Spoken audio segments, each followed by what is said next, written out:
فاسألوا أهل الذكر إن كنتم لا تعلمون۔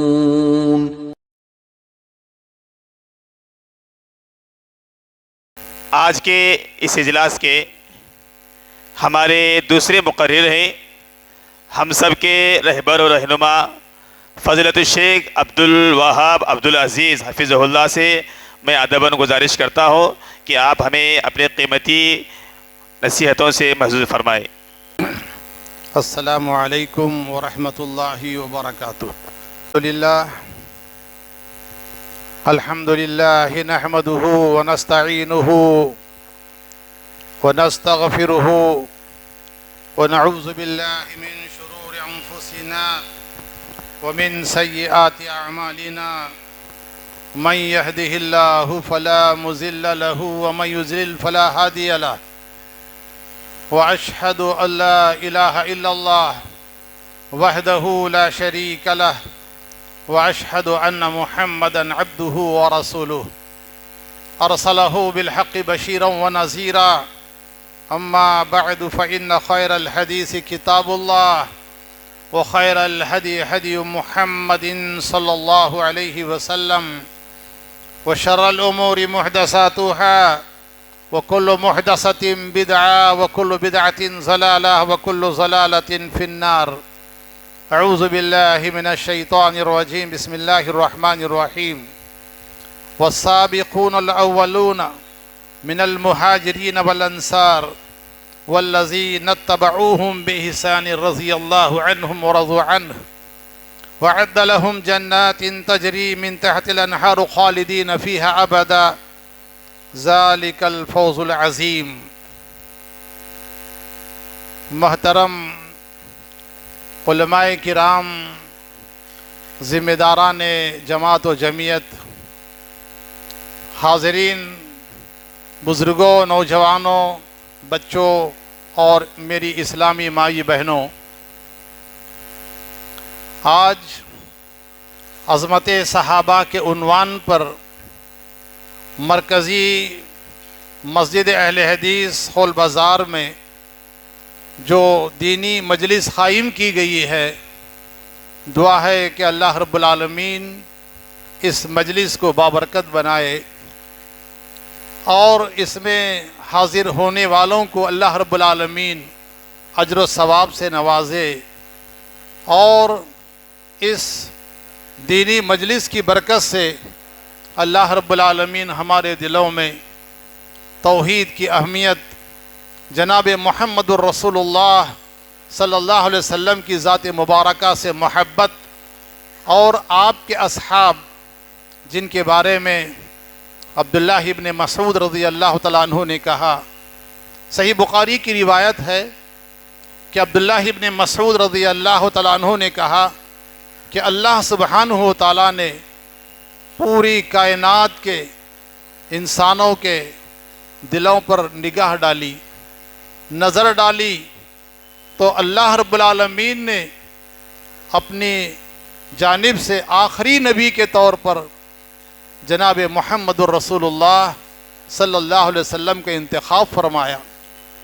پوری کائنات میں اللہ رب العالمین نے نبی کریم صلی اللہ علیہ وسلم کو منتخب فرمایا آخری نبی کے طور پر، اور پھر اللہ رب العالمین نے سارے انسانوں کے دلوں پر نگاہ جب ڈالی، نظر ڈالی، تو صحابہ کرام پر آپ کی نظر پڑی، ان کے دلوں کو اللہ رب العالمین نے سب سے پاکیزہ پایا، تو اللہ رب العالمین نے صحابہ کرام کو نبی کریم صلی اللہ علیہ وسلم کی صحبت کے لیے مقرر فرمایا، منتخب فرمایا۔ میرے بھائیوں، صحابی کس کو کہتے ہیں؟ صحابی کی تعریف کیا ہے؟ صحابی وہ جنہوں نے نبی کریم صلی اللہ علیہ وسلم کو حالت ایمان میں دیکھا اور ان کی وفات حالت ایمان پر ہوئی۔ یہ جو مرتبہ اور یہ جو مقام ملا ہے صحابی ہونے کا اور صحابی کہنے کا، جس کے معنی ہے ساتھی نبی کریم صلی اللہ علیہ وسلم کے صحابہ ہی کے لیے، نبی کریم صلی اللہ علیہ وسلم پر جنہوں نے حالت ایمان میں دیکھا اور نبی کریم صلی اللہ علیہ وسلم کو دیکھنے کے بعد حالت ایمان میں ان کی وفات ہوئی، انہی کو صحابی کہنے کا حق ہے۔ ان کے علاوہ دنیا میں کسی کے ساتھی کو، چاہے وہ اولیاء کے ہوں، چاہے اتقیاء کے ہوں، چاہے اصفیاء کے ہوں، چاہے صالحین کے ہوں، کسی کو بھی صحابی یا صحابہ کہنے کا حق نہیں ہے۔ صحابی سے مراد وہی ہیں جنہوں نے جناب محمد الرسول اللہ صلی اللہ علیہ وسلم کو حالت ایمان میں دیکھا، حالت اسلام، حالت ایمان میں ان کی وفات ہوئی۔ میرے بھائیوں، جو آیت کریمہ میں نے تلاوت کی ہے، یہ آیت کریمہ سورہ توبہ کی 100ویں آیت کریمہ ہے۔ اس میں اللہ رب العالمین نے فرمایا والسابقون الاولون من المہاجرین والانصار، سب سے پہلے جنہوں نے دین اسلام کو قبول کیا، جنہوں نے ایمان اور اسلام کے قبول کرنے میں انہوں نے سبقت حاصل کی، اور سب سے آگے بڑھ کر جنہوں نے اسلام قبول کیا وہ مہاجرین اور انصار ہیں۔ ان کی قربانیوں کو، ان کے ایثار کو، ان کی جانثاری کو، دین کے لیے ان کی جاں بازی کو اگر سمجھنا چاہتے ہیں، صحابہ کرام کی سیرت کا مطالعہ کریں۔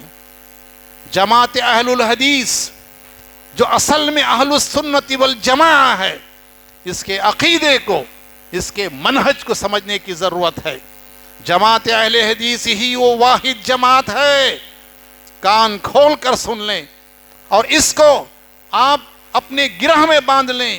جماعت اہل حدیث کا منہج، جماعت اہل حدیث کا طریقہ، جماعت اہل حدیث کا عقیدہ ہی عدل پر ہے، انصاف پر ہے، اعتدال پر ہے، غلو سے پاک ہے، توہین سے پاک ہے۔ جماعت اہل حدیث کا عقیدہ صحابہ کرام میں جو ہے وہ پورے انصاف پر مبنی ہے۔ صحابہ کرام کا جو مقام ہے، اللہ نے فرمایا والسابقون الاولون من المہاجرین والانصار، مہاجرین اور انصار جنہوں نے دین کو قبول کرنے میں، اسلام کو قبول کرنے میں سبقت لے گئے، والذین تبعوہم بإحسان، ان کے بعد دیگر صحابہ بھی آئے، مہاجرین کے پیچھے آئے، انصار کے پیچھے آئے، فتح مکہ کے بعد آئے، اور اس کے بعد غزوہ حنین کے بعد آئے۔ نبی کریم صلی اللہ علیہ وسلم کی زندگی میں جن جن لوگوں نے اخلاص کے ساتھ دین اسلام قبول کیا، اللہ فرماتے ہیں رضی اللہ عنہم ورضوا عنہ۔ کیا بشارت ہے، کیا خوشخبری ہے، کیا سعادت مند ہیں، کیا خوش نصیب ہیں صحابہ کرام۔ عرش والے نے کہا رضی اللہ عنہ، اللہ ان سے راضی ہو گئے، رضی اللہ عنہم، اللہ ان سے راضی ہو گئے، ورضوا عنہ، اور وہ تمام صحابہ کرام بھی اللہ رب العالمین سے راضی ہو گئے۔ اہل السنت والجماعہ یعنی اہل الحدیث کا اگر کہیں اہل السنت والجماعہ تو اس سے مراد صرف اور صرف اہل الحدیث ہیں، محدثین ہیں، صحابہ کرام ہیں، تابعین ہیں۔ تبع تابعین کا جو مسلک ہے وہ اہل السنت والجماعت کا مسلک ہے۔ اہل السنت والجماعت کا عقیدہ یہ ہے کہ اللہ رب العالمین نے جو خوشخبری، جو رضا اللہ رب العالمین نے اپنی خوشنودی جو سنائی، وہ وقتی نہیں تھی، وہ وقتی نہیں تھی، کسی خاص وقت کے لیے نہیں، تا قیامت اللہ رب العالمین نے جو اعلان فرمایا کہ صحابہ کرام اللہ ان سے راضی ہو گیا۔ سارے صحابہ ثقہ، سارے صحابہ صادق، سارے صحابہ عادل، کسی بھی ادنا سے ادنا صحابی کے بارے میں ہم کو یہ کہنے کا حق نہیں ہے کہ وہ غیر فقیہ تھے، ہم کو یہ کہنے کا حق نہیں ہے کہ ان سے فلاں خطائیں فلاں، ہم کو کیا حق ہے ان کی خطاؤں کو، جبکہ اللہ ان سے راضی ہو گیا۔ جب اللہ ان سے راضی ہو گیا ہے تو میرے بھائیوں، ہمیں ہمارے صحابہ کرام کے بارے میں انگلی اٹھانے کا، زبان درازی کرنے کا حق ہم کو نہیں ہے۔ مجھے لمبی تقریر کرنی نہیں ہے، ایک واقعہ، دو واقعے بتا کے ختم کر دیتا ہوں۔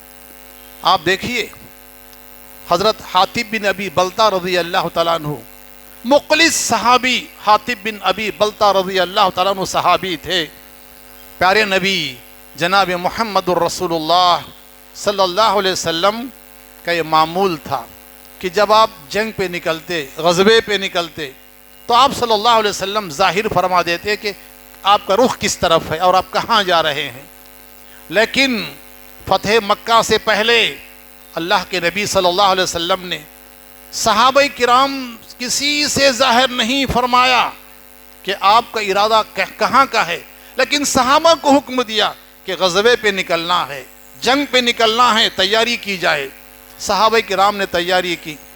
حاطب بن نبی بلتا رضی اللہ تعالیٰ عنہ نبی کریم صلی اللہ علیہ وسلم کے اعلان کے بعد انہوں نے اندازہ لگا لیا، انہیں اندازہ ہو گیا کہ جناب محمد الرسول اللہ صلی اللہ علیہ وسلم مکے کی طرف مکے پر حملہ کرنے والے ہیں اور غزوے کے لیے مکے کی طرف جانے والے ہیں.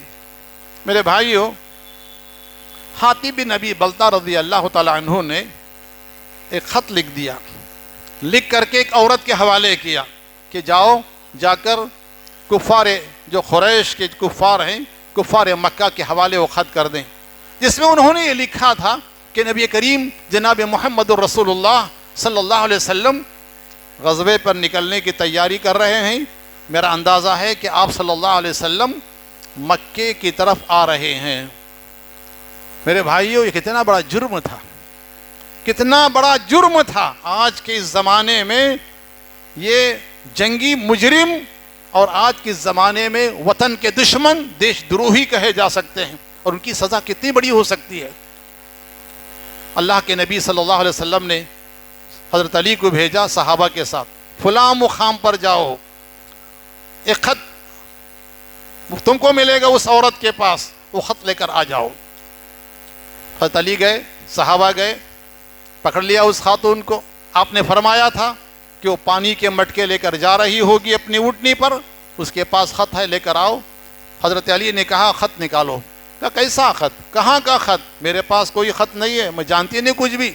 کہا اللہ کے نبی صلی اللہ علیہ وسلم نے فرمایا ہے صادق المصدوق، آپ کی بات غلط نہیں ہو سکتی. اگر خط نہیں دیں گے تو پھر تم کو برہنہ کیا جائے گا، اس میں دو رائے نہیں ہے. اب دیکھا تو اس نے برکیف اپنا خط نکال کر کے دے دیا. آپ صلی اللہ علیہ وسلم کے پاس خط آیا.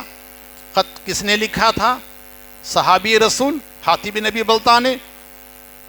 جیسے ہی معلوم ہوا کہ یہ خط حاطب بن نبی بلتا نے لکھا ہے، عمر بن خطاب رضی اللہ تعالیٰ عنہ نے کہا اللہ کے نبی صلی اللہ علیہ وسلم اجازت دیجئے اس منافق کو میں قتل کر دوں. یہ گردن زدنی کے قابل ہیں، اس کی گردن اڑا دو، غدار ہے، دھوکے باز ہے. اللہ کے نبی صلی اللہ علیہ وسلم نے سوال فرمایا حاطب بن نبی بلتا سے، حاطب اس کام کے لیے تمہیں کس چیز نے اکسایا؟ انہوں نے کہا اللہ کے نبی، یہاں جتنے صحابہ ہیں سب ان کے عزیز و اقارب مکے میں رہتے ہیں، رشتہ دار مکے میں رہتے ہیں. ان کے مال کی، ان کے آل اولاد کی، ان کے والدین کی حفاظت کرنے والے، اگر اللہ کے نبی آپ حملہ کریں تو یہ ان کے عزیز و اقارب، ان کے مال جائیداد کی، ان کے اولاد کی حفاظت کریں گے. میرا خاندان کا کوئی آدمی مکے میں نہیں ہے. میں نے یہ سوچا کہ اگر کچھ احسان کروں مکے والوں پر، ہو سکتا ہے کہ یہ میری آل اولاد کی حفاظت کریں، اس کے سوا کوئی اور بات نہیں تھی.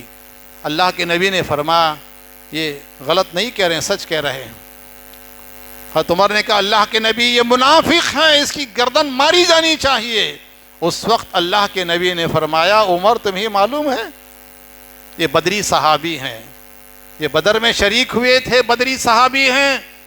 جب جنگ بدر ختم ہوئی اللہ رب العالمین نے آسمانی دنیا کی طرف نظر ڈال کر کے کہا آج کے بعد تم جو بھی کرو میں نے تم کو معاف کر دیا ہے، تمہاری مغفرت کر دی ہے. میرے بھائیوں، جب اللہ رب العالمین نے صحابہ کرام کے بارے میں فرمایا رضی اللہ عنہم ورضوا عنہ، کہ اللہ ان سے راضی ہوا اور وہ اللہ سے راضی ہو گئے، اور یہ اللہ کی رضامندی، اللہ کی رضا، اللہ کی خوشنودی دائمی ہے، وقتی نہیں ہے. تو میرے بھائیوں، اللہ کے نبی صلی اللہ علیہ وسلم نے ایک مرتبہ فرمایا، خالد بن ولید رضی اللہ تعالیٰ عنہ نے ایک دوسرے صحابہ کے ساتھ کچھ گستاخی کی. یعنی گستاخی سے مراد یہ نہیں ہے کہ انہوں نے بدزبانی کی، بلکہ ان کے شان کے لائق کچھ الفاظ کہہ دیے. اللہ کے نبی صلی اللہ علیہ وسلم نے فرمایا لا تسبوا اصحابی، میرے صحابہ کے خلاف زبان درازی نہ کرو، میرے صحابہ کے خلاف زبان درازی نہ کرو. آپ صلی اللہ علیہ وسلم نے فرمایا میرے صحابہ نے ایک پاؤ کھجور، ایک پاؤ غلہ جو انہوں نے اللہ کے راہ میں دیا ہے. آج کے اس دور میں نبی کریم صلی اللہ علیہ وسلم نے فرمایا صحابہ کرام، جن صحابہ نے دیا، فرمایا میرے صحابہ کے بعد آنے والے جو لوگ اگر احد پہاڑ کے برابر بھی سونا اللہ کی راہ میں خرچ کریں، میرے صحابہ نے ایک پاؤ کھجور دیا، ان کھجوروں کے برابر نیکی نہیں ہو سکتی ہے. میرے بھائیوں، جماعت اہل الحدیث کا یہ ایمان ہے، یہ عقیدہ ہے کہ صحابہ کرام کی محبت کے بغیر ہمارا ایمان کامل نہیں ہے. صحابہ کرام، کوئی بھی صحابہ کرام ہو، ان کے اختلافات کو بیان نہیں کرنا چاہیے. اس سلسلے میں مختلف عناوین ہیں. یہ جو مجلس قائم کی گئی ہے، صرف عظمت صحابہ کو بیان کرنا نہیں ہے، عظمت صحابہ کو بیان کر کے معلومات دے کر بھیجنا نہیں ہے، بلکہ اس کا مقصد یہ ہے کہ ہمارے اندر صحابہ کرام کا جو ایثار تھا دین کی خاطر، جو قربانیاں تھیں، جو جانثاریاں تھیں، نبی کریم صلی اللہ علیہ وسلم کی جو محبت صحابہ کرام کے دل میں تھی، دین پر عمل کرنے کا جو ان کا جذبہ تھا، جو ہمارے لیے نمونہ ہیں. اللہ کے نبی نے فرمایا یہودیوں کے 71 فرقے ہوئے، عیسائیوں کے 72 فرقے ہوئے، اور میری امت کے 73 فرقے ہوں گے، ان میں صرف ایک جنتی ہوگا. سوال کیا گیا وہ کون؟ آپ نے فرمایا ما انا علیہ واصحابی، میں اور میرے صحابہ جس راستے پر ہیں، جس طریقے پر ہیں، اس راستے پر چلنے والی جماعت، اس راستے پر چلنے والے لوگ، وہ ناجی ہیں، وہ نجات پانے والے ہیں، وہ جنتی ہیں. تو اس اجلاس کے انعقاد کا مقصد یہ ہے کہ آپ کے اندر جہاں صحابہ کرام کی عظمت، صحابہ کرام کی محبت، صحابہ کرام کا مقام و مرتبہ، صحابہ کرام کے درجے کو اجاگر کرنا، پیدا کرنا ہے مقام محبت، وہی اس بات کی دعوت دینا ہے کہ ہم جناب محمد الرسول اللہ صلی اللہ علیہ وسلم کی سنتوں اور سنت صحابہ پر عمل کر کے اپنے آپ کو جنتی بنانا چاہیے، سیدھے راستے پر عمل کرنا چاہیے. یہی اس اجلاس کا پیغام ہے. اجلاس کے انعقاد میں مرکزی مسجد اہل حدیث ہال بازار کے ذمہ داران، جمعیت القریش کے ذمہ داران، جمعیت اہل حدیث بلاری کے ذمہ داران اور بیت المال کے ذمہ داران، جنہوں نے اپنی حیثیت سے جو کچھ کے خدمات انجام دی ہیں، دعا کرتا ہوں کہ اللہ رب العالمین ان سب کو اس کا بہترین بدلہ عطا فرمائے، اور اللہ رب العالمین ہماری اس مجلس کو بابرکت بنائے. صلی اللہ علی النبی وآخر دعوانا الحمد للہ رب العالمین.